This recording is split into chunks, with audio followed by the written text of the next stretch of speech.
출애굽기 탈출하기 오지연 전도사입니다. 1절부터 15절은 개구리 재앙, 16절부터 19절은 이 재앙, 20절부터 32절은 파리 재앙으로 바로의 반응이 나타나고 있습니다. 10재앙은 그 대상과 강도에 있어서 점층적으로 전개되어 나갑니다.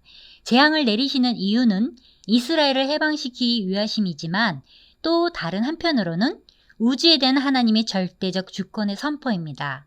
하나님의 구속사에 대항하는 모든 세력에 대한 최후 승리의 예표입니다. 나아가 애굽인들이 우상으로 섬기고 있던 대상을 의도적으로 골라서 재앙의 도구로 이용하십니다. 여호와께서 모세에게 이르시되 너는 바로에게 가서 그에게 이르기를 여호와의 말씀에 내 백성을 보내라. 그들이 나를 섬길 것이니라. 내가 만일 보내기를 거절하면 내가 개구리로 너희 온 땅을 치리라. 개구리가 나일강에서 무수히 생기고 올라와서 내 궁과 내 침실과 내 침상 위와 내 신하의 집과 내 백성과 내 화덕과 내 떡반죽 그릇에 들어갈 것이며 개구리가 너와 내 백성과 내 모든 신하에게 기어 오르리라 하셨다 하라. 여호와께서 모세에게 이르시되 아론에게 명령하기를 내 지팡이를 잡고 내 팔을 강들과 운하들과 못 위에 펴서 개구리들이 애굽 땅에 올라오게 하라 할지니라. 아론이 애굽 물들 위에 그의 손을 내밀매 개구리가 올라와서 애굽 땅에 덮이니 요술사들도 자기 요술대로 그와 같이 행하여 개구리가 애굽 땅에 올라오게 하였더라. 여호와께서는 첫 번째 재앙이 끝나기가 무섭게 모세를 바로에게 보내시어 개구리 재앙을 내리십니다. 개구리는 나일강의 물이 줄어드는 9월경이면 엄청나게 번식하고 울음소리도 요란하다고 합니다. 그래서 고대 애굽인들은 10만에 해당하는 수를 개구리로 표시하였다고 합니다. 하나님께서 개구리를 징계의 도구로 사용하시는 이유는 애굽 사람들은 개구리를 거룩한 동물로 여겨 신으로 숭배하기 때문입니다. 개구리는 번식력이 강해 다산의 신으로 헤케트라는 여신을 섬겼습니다. 이 신은 머리는 개구리이고 몸은 사람인 다산과 풍요의 신입니다.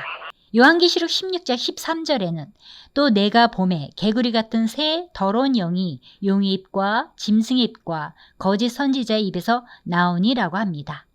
성경이 말하는 개구리는 결국 더러움의 상징입니다. 재앙이란 복이 변화의 화가 되고 깨끗한 것이 더러운 것이 되는 것입니다. 개구리는 궁의 침실의 화덕에 떡반죽 그릇에 들끓었습니다. 이것은 애굽인들이 가장 청결하게 여기던 곳입니다. 원래는 이곳들이 가장 복 있는 곳이며 가장 깨끗한 곳이었습니다. 그러나 이 깨끗한 곳이 더러운 곳으로 변화됩니다.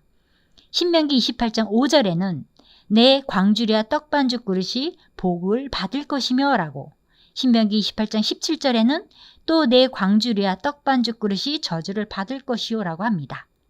떡반죽 그릇은 복도 저주도 아닌 중립적입니다. 그러나 축복과 저주의 차이는 확실합니다.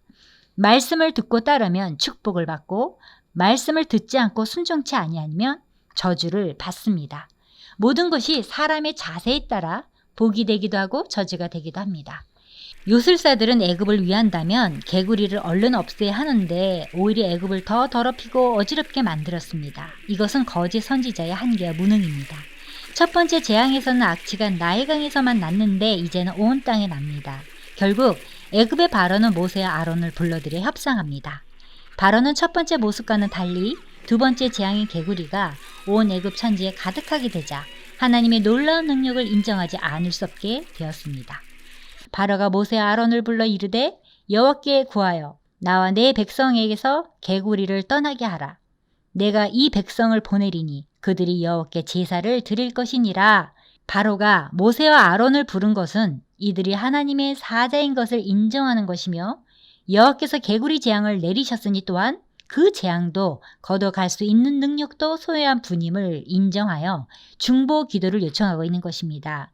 그리고 이스라엘 백성들을 광야로 보내어 여호와께 희생을 드리게 해준다고 말하고 있습니다. 그는 처음으로 이스라엘 하나님 여호와의 권능과 그 이름을 인정합니다. 모세가 바로에게 이르되 내가 왕과 왕의 신하와 왕의 백성을 위하여 이 개구리를 왕과 왕궁에서 끊어 나일강에만 있도록 언제 간구하는 것이 좋을는지 내게 분부하소서 하고 바로에게 묻고 있습니다. 그가 이르되 내일이니라. 모세가 이르되 왕의 말씀대로 하여 왕에게 우리 하나님 여호와 같은 이가 없는 줄을 알게 하리니. 바로는 하루가 지나면 개구리들이 저절로 없어질 것이며 이스라엘 백성들을 내보내지 않아도 된다고 생각한 것 같습니다.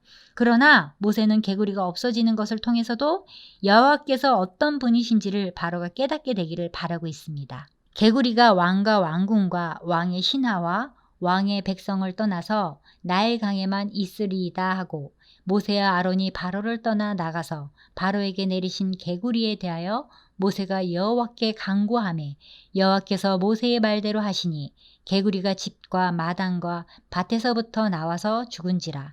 사람들이 모아 무더기를 쌓으니 땅에서 악취가 나더라.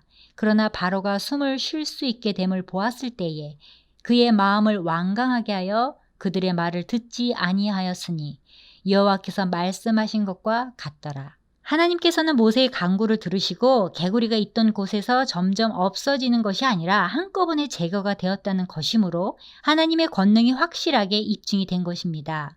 15절에 바로가 숨을 쉴 수 있게 됨을 보았을 때에 바로가 개구리 재앙으로 인하여 얼마나 고통스러워했는가를 암시해주고 있습니다. 바로는 숨을 돌릴 수 있는 여유가 생기자 다시 그 마음을 완강하게 하여 이스라엘 백성들을 내보내지 않습니다. 여호와께서 모세에게 이르시되 아론에게 명령하기를 내 지팡이를 들어 땅에 티끌을 치라 하라. 그것이 애굽 온 땅에서 이가 되리라. 그들이 그대로 행할세 아론이 지팡이를 잡고 손을 들어 땅에 티끌을 치매 애굽 온 땅의 티끌이 다 이가 되어 사람과 가축에게 오르니. 세 번째 재앙은 이 재앙입니다. 여기서 나오는 이는 정확히 어떤 종류인지는 명백하지 않다고 합니다. 학자들은 모기 일종인 각다기로 봅니다. 개구리로 인한 재앙으로 숨을 쉬지 못할 때와는 상상하지 못할 정도로 고통스러운 재앙이 내린 것입니다. 모기는 습지대에서 알을 부화시켜서 번식하는데 건조한 땅에 티끌에서 나오게 명령한 것은 창조자 하나님의 권능을 증명한 것입니다. 이 각다기가 사람은 물론 가축의 눈과 코와 입까지 들어가서 물때에 심지어는 죽음에 이르게도 한다고 합니다. 가축은 왜 고통을 당합니까? 가축은 사람의 소유입니다. 피조물을 다스릴 책임이 있는 사람이 그 책임을 못하면 가축의 고통을 당합니다. 광우병, 조류 독감 등 이것은 인간의 책임입니다. 신명기 28장에 보면 사람에게 모든 복이 임하면 내 짐승의 새끼와 소와 양의 새끼가 복을 받을 것이라고 합니다. 사람에게 모든 저주가 임하면 내 소와 양의 새끼가 저주를 받을 것이라고 합니다. 땅의 티끌이 이가 되었습니다. 땅은 죄가 없습니다. 하나님이 만드신 아름다운 피조물입니다. 그런데 땅이 저주를 받습니다. 사람이 저주를 받음으로 땅은 아무 잘못이 없지만 땅도 저주를 받습니다. 하나님은 죄를 지은 아담에게 말씀합니다. 땅은 너로 인하여 저주를 받고 땅이 내게 가시덤불과 엉겅퀴를 낼 것이다고 하십니다. 땅이 아담의 범죄로 저주를 받고 인간에게 고통을 주는 것입니다. 요술사들도 자기 요술로 그같이 행하여 이를 생기게 하려 하였으나 못하였고 이가 사람과 가축에게 생긴지라. 요술사가 바로에게 말하되 이는 하나님의 권능이니이다 하였으나 바로의 마음이 완악하게 되어 그들의 말을 듣지 아니하였으니 여호와의 말씀과 같더라. 요술사들은 세 번째 이적부터는 흉내조차 낼 수 없었습니다.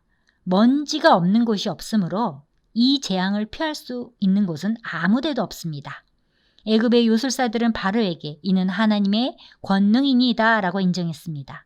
여기에서 사용된 하나님이라고 하는 단어는 일반적으로 전능자를 나타내는 엘로힘의 권능이라고 한 것으로 보아 하나님을 믿지는 않았으나 능력을 인정하고 있습니다. 바로는 여전히 마음이 완악하게 되어 여호와의 말씀에 듣지 않았습니다. 이런 바로의 자세는 이미 여호와께서 말씀한 대로 나타나고 있습니다. 여호와께서 모세에게 이르시되 아침에 일찍 일어나 바로 앞에 서라. 그가 물 있는 곳으로 나오리니 그에게 이르기를 여호와께서 이와 같이 말씀하시기를 내 백성을 보내라. 그러면 그들이 나를 섬길 것이니라. 내가 만일 내 백성을 보내지 아니하면 내가 너와 내 신하와 내 백성과 내 집들에 파리떼를 보내리니 애굽 사람의 집집에 파리떼가 가득할 것이며 그들이 사는 땅에도 그러하리라. 그날에 나는 내 백성이 거주하는 고센 땅을 구별하여 그곳에는 파리가 없게 하리니 이로 말미암아 이 땅에서 내가 여호와인 줄을 내가 알게 될 것이라. 내가 내 백성과 내 백성 사이를 구별하리니 내일 이 표징이 있으리라 하셨다 하라 하시고, 여호와께서 그와 같이 하시니 무수한 파리떼가 바로의 궁과 그의 신하의 집과 애굽 온 땅에 이르니 파리로 말미암아 그 땅이 황폐하였더라. 파리떼는 히브리어로 아로브인데 단순히 혼합물, 혼합된 무리를 의미합니다. 사람들에게나 짐승들과 심지어는 땅과 초목까지 피해를 주는 특별한 종류의 파리라고 합니다. 이 파리는 애굽인들이 잘 알고 있는 해충으로 사람과 짐승에게 해를 끼치고 심지어 땅의 모든 식물들도 갉아먹어 농사를 죄다 망치게 된다고 합니다. 이사야서 7장 18절에는 그날에 여호와께서 애굽 하수에서 먼 지경의 파리와 아수르 땅의 벌을 부르시니라고 합니다. 해를 주는 벌레를 말할 때 애굽의 파리와 아수르의 벌이라고 한 것으로 봐서 이 파리는 해를 주는 벌레의 대명사인 듯합니다. 파리 몇 마리만 있어도 귀찮아하고 신경이 곤두설터인데 파리가 가득했으니 어땠겠습니까? 그런데 네 번째 재앙부터는 고센 땅만은 제외되고 애굽 전 지역이 재앙에 휩싸이게 되는 것은 이스라엘의 전능하신 하나님의 역사임을 확실하게 입증하고 있습니다. 바로가 모세 아론을 불러 이르되 너희는 가서 이 땅에서 너희 하나님께 제사를 드리라. 바로는 드디어 여호와의 권능에 굴복하기 시작하고 있습니다. 그래서 모세를 불러서 타협을 시도하는데 광야가 아닌 애굽 내에서 여호와께 희생을 드리라고 하는 것입니다. 바로는 모세에게 꼭 멀리까지 갈 것이 무엇이 있느냐, 이 땅이면 어떠냐고 합니다. 얼핏 봐서는 그럴싸한 말로써 바로는 모세를 현혹하려고 합니다.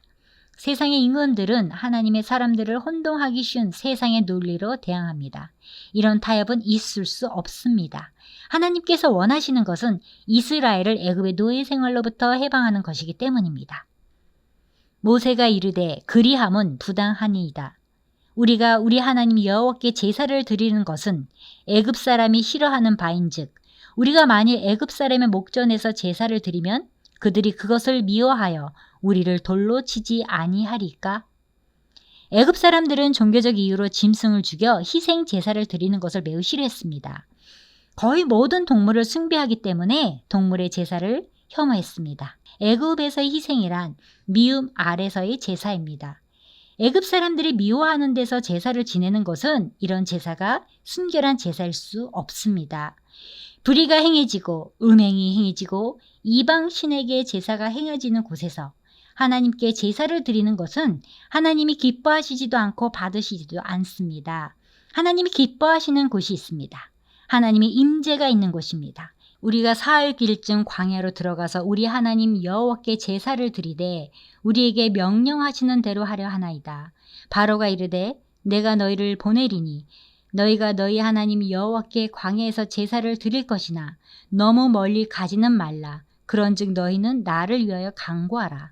모세가 이르되 내가 왕을 떠나가서 여호와께 간구하리니 내일이면 파리떼가 바로와 바로의 신하와 바로의 백성을 떠나려니와 바로는 이 백성을 보내어 여호와께 제사를 드리는 일에 다시 거짓을 행하지 마소서 하고, 모세가 바로를 떠나 나와서 여호와께 간구하니 여호와께서 모세의 말대로 하시니 그 파리떼가 바로와 그의 신하와 그의 백성에게서 떠나니 하나도 남지 아니하였더라. 그러나 바로가 이때에도 그의 마음을 완강하게 하여 그 백성을 보내지 아니하였더라. 모세는 하나님께서 명하신 대로 사흘 길쯤 광야로 가서 여호와께 희생을 드릴 것이라고 분명하게 다시 한번 밝히고 있습니다. 이처럼 하나님께서 주신 말씀 그대로 명확하게 말하는 것이 하나님을 신뢰하는 자의 태도이며 사탄이 틈탈 기회를 주지 않는 것입니다. 이제 바로는 이스라엘이 광야로 가는 것을 허락하였습니다. 모세는 바로의 말을 믿고 하나님께 기도하였더니 하나님께서는 파리 재앙을 거둬주셨습니다.